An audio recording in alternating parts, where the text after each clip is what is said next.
Yo，一號阿加律です阿加律 HKTV へようこそ，歡迎大家再次翻到嚟阿加律 Podcast 嘅第二 part。咁啊，今日咧就同大家講一個好特別嘅日本嘅文化嘅。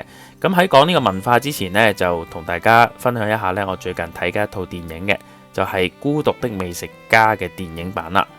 咁如果你有睇過呢個電影嘅系列嘅話呢，就會知道呢，其實呢，五郎呢，佢係一個好有個性啦，同埋呢好有味道嘅人嚟㗎。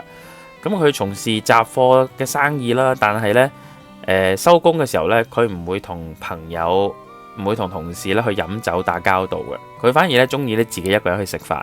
有時呢，工作中間期間呢，肚餓啦，咁就周圍揾嘢食咁樣樣嘅。咁啊，我相信大家中意呢一個系列嘅網友啦，都應該係中意五郎佢嗰種內心嘅獨白，或者係一種喺一個好平常嘅食物上面，佢可以形容到好似非常之好味咁，令到呢每一次睇呢都覺得呢係好有味道嘅咁樣。咁喺今次嘅電影版入面呢，五郎呢，佢受人委託啦去揾一種呢湯頭嘅，咁呢，佢就嗰個湯頭叫做一張之類，係啦。咁啊，成個電影呢，成套戲裏面呢，佢又去咗法國啦，又去咗韓國啦，又去咗長崎啦，咁啊最後翻東京咁樣樣嘅。咁啊，途中咧有好多唔同嘅地方揾當地嘅食物啦，可以話係一個大合集嚟嘅。其實咧同平時嘅電視劇咧係冇乜分別嘅，但係咧中間咧就加咗一個咧主線嘅劇情喺入面，咁啊令到咧我睇完呢套戲之後咧，我就好想咧同大家分享我見到嘅嘢嘅。咁如果未睇過嘅網友咧，就快啲去睇啦。咁睇過嘅網友咧，可能會知道我講乜嘢啦。最主要呢嗰個主線呢，我係想講就係五郎呢，同一個東京嘅拉麵店嘅夫婦嘅一個聯繫嘅。咁啊，最初呢，就係五郎呢，因為呢個颱風呢，就被沖咗去一個韓國嘅小島度，相遇咗一位女性嘅。咁呢位女性呢，原來呢，佢係同丈夫啦喺東京呢一齊經營咗一間拉麵店嘅。咁啊，因為疫情嘅影響啦，咁就拉麵店嘅生意呢，就越嚟越差。咁啊，丈夫咧亦都對佢嘅拉麵咧好有執着啦，好多唔同嘅固執嘅嘢啦。咁慢慢變咗咧，佢哋覺得兩個夫婦嘅人咧就慢慢開始產生一啲距離啦。咁啊，妻子即係嗰個日本嘅女人啦，就選擇咗離開丈夫，就去咗一個韓國嘅小島嗰度，咁就叫做大家分開下啦咁樣樣。咁啊，五郎咧就咁啱就衝咗去個小島度。咁啊，劇中間咧就係呢位女性咧就同五郎咧講咗關於佢同丈夫嘅一啲故事嘅。咁但係喺呢個時候咧，五郎咧聽完之後咧，佢冇一個特別嘅回應啊，即係好似我知道啦咁樣，亦都冇話去再追問佢一啲背後嘅原因嘅。咁好啦，過咗呢一個韓國小島嘅劇情之後咧，佢翻返去東京嘅時候咧，佢就再去揾翻嗰間拉麵鋪。咁發覺咧，丈夫咧已經將佢嘅拉麵店嗰啲碗全部打爛晒啦，然之後咧唔再做拉麵啊，就係做炒飯。咁呢個時候咧，觀眾都問點解佢唔講下佢見到佢老婆咧咁樣？咁啊，五郎咧就唔出聲，咁啊默默咁點個炒飯，食完就走咁樣。咁啊食咗幾次添，仲食完之後咧，咁啊發現原來咧佢呢個拉麵店嘅老闆咧，佢可以咧幫佢製造佢嗰個湯頭啊，即係個熱蒸之類。咁佢就拜託佢啦，同埋另一個食客一齊拜託佢，重新去激發翻呢個拉麵老闆咧去做湯頭嘅一個意念啊，係或者一個火啦，點燃翻佢嘅火咁樣樣啦。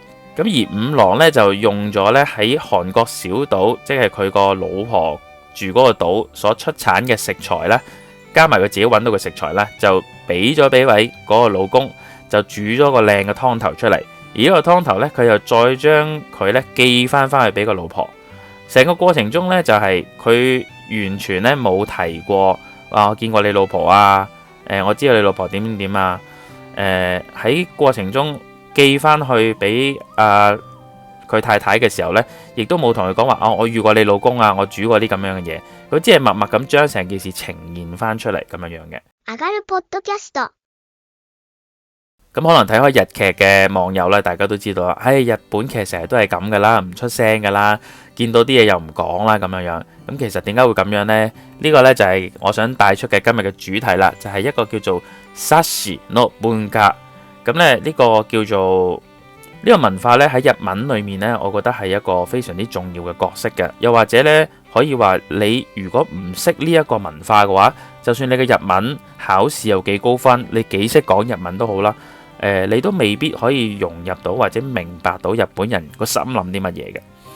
咁呢個察言の文化，我可以叫佢做咧察言觀色啊，即係咧唔單止細心咁樣觀察啦，而係體會同埋感受對方冇講出口嘅一個心情啦。咁喺日本咧，其實咧唔講出聲，或者大家溝通嘅時候，大家理解一啲嘅事情嘅時候咧，唔出聲，其實唔代表係冇感覺嘅，反而係一種禮貌，就係話啊，你知我知，但係我唔講，你又唔講。因為咧，大家咧只要一出聲講呢樣嘢嘅時候咧，就會覺得好似打破咗一種好微妙嘅平衡咁樣樣嘅。咁點解呢個文化咁重要呢？其實呢，喺日本呢個社會啦，特別係呢個集體社會，講求一個極度和諧。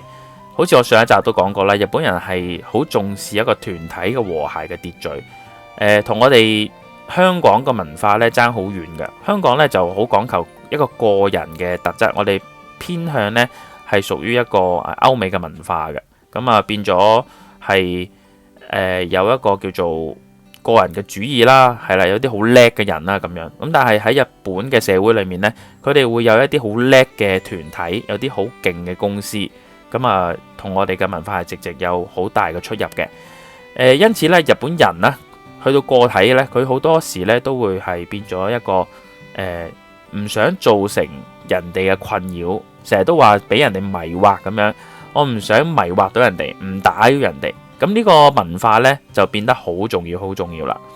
所以呢，有時呢，喺社交上面啦，或者工作上面啦，識得去察覺對方嘅情緒，或者呢，因應對方嘅情緒，因應當時嘅畫面，去自動咁調節自己嘅言行呢，咁係被視為有教養、有分寸嘅。喺職場上，我哋成日都話人哋咧係一個叫做識得讀空氣啊，即係 Cookie or Yomu 係啦，我哋簡稱叫 KY 係啦 ，Cookie or Yomu 係啦。咁啊，如果你話唔識得讀空氣嘅話咧，即係話表示你唔識得觀察人哋。我哋俗啲講句，識得睇人眉頭眼額啦，係啦。所以咧變咗啦，呢個觀察咧變咗一個潛規則，一種咧係一種無聲嘅社交語言嚟嘅，我覺得係。上がるポッドキャスト。咁其實喺日文裏面咧，我哋都可以體現到咧呢一種文化嘅。例如咧，其實我想拒絕人哋嘅時候咧，日本人咧通常咧都唔會話できません，做唔到，唔得，但咩咁樣嘅，係啦。咁呢啲只係喺動漫或者劇集嗰度先見到嘅啫。多數咧正常嚟講咧，如果佢想拒絕你咧，佢會同你講これはちょっと難しいかもしれないですけど，呢個可能有啲難喎，咁樣樣係啦。哇呢個可唔可以做到呢樣嘢啊？ちょっと厳しいかも，即係可能有少少嚴峻啊，咁即係其實即係唔得啦，係啦。咁有時就話我想提出一啲要求咁樣啦，咁喺工作上面啦，或者係商業上面啦，咁人哋就會話ちょっと検討します，我檢討一下先。咁呢個檢討就唔係話我反省啦，就係話多數係等我哋諗一諗先，即係話呢婉拒啦，即係唔得啦咁樣樣。咁講起呢一個呢，我又講翻啦。我以前工作嘅時候呢，聽過一個日本嘅前輩啦，就同我分享過一件事嘅，就係話佢以前做嘅舊公司裏面呢，請過一個中國嘅留學生，係啦。咁呢個中國嘅留學生呢，佢嘅日文水平係非常之高嘅，咁攞到好高分啦，喺一個好好嘅大學嗰度畢業啦，咁就入咗去佢呢間公司做嘢。咁呢個中國嘅留學生呢，喺呢個日本公司裏面呢，就完全體驗唔到。學唔到呢個日本文化啦。據我所知呢，就係佢呢好多時呢，就係人哋叫佢做嘢嘅時候，做唔到嘅時候呢，佢會直接講できません，係啦，唔得，做唔到麻煩你幫我做乜嘢啦 ？OK 咁樣，即係講嘢好直接嘅。呢個其實冇得怪佢，亦都唔係話人嘅問題啦，係啦，係一個語言背後嘅文化問題。因為我哋嘅中文啊，或者我哋英文嘅嗰個講嘢咧係比較直接了當，屬於一個目的性嘅語言嚟嘅。而日文呢，佢會有好多包裝喺度，好多婉拒，兜圈、兜兩圈，再兜3個圈先話俾你聽，可能唔知得唔得。咁其實呢，你就要去 read 佢背後嘅意思啦，就話你覺得其實得唔得呢？咁樣係啦，咁其實即係唔得啦，係咪？上がるポッドキャスト。咁其實呢一種咁嘅文化呢，令到好多外國人啦，去到日本生活呢，都會覺得好唔慣啊，覺得日本人好煩啊，係啊，好多嘢都喺度即係兜圈啊，好唔直接啊咁樣樣。咁變咗呢，有好多移居咗去日本工作啊、讀書嘅人啦，都會覺得日本去玩就好玩啦，但係真正生活呢，你要真係理解佢嘅規則呢，呢個係另一回事嚟嘅，係唔係話你讀日文好叻，你背咗幾千萬個單字，你識砌好多句子，識寫好多文章，但係你同人溝通，你溝通唔到嘅話呢，仍然都係融入唔到呢個文化嘅。咁但係其實呢個文化有冇話一啲好處呢？咁樣喺日本嚟講呢，其實我覺得呢，有一個比較好嘅好處呢，就係佢會令到成個社會個運作呢，其實好流暢嘅，就比較少衝突嘅，係啦，即係譬如大家行路咁樣，大家互相碰頭啊，點一點頭就知道啊，原來你係讓我行嘅，我讓你行，咁大家估到嘅，係啦，咁同埋呢，變咗呢，日本人呢係會比較上係多去注重人哋嘅情緒，係啦，即係多去諗人哋嘅情緒，想令人舒服咗嘅，表現出呢一種呢好似受尊重啊，或者呢係好體貼嘅感覺。咁其實對於我嚟講呢，呢一個文化呢，我係幾中意㗎。你會表現出呢，你會感覺到人哋受到你尊重啦。喺工作上面亦都好似表現咗一種體貼嘅態度啦。調翻轉，你都要學識去企喺對方嘅立場諗一諗，做一做呢樣嘢。咁但係有冇唔好嘅地方呢？就係有時有啲嘢講得唔清楚，好容易誤會啊。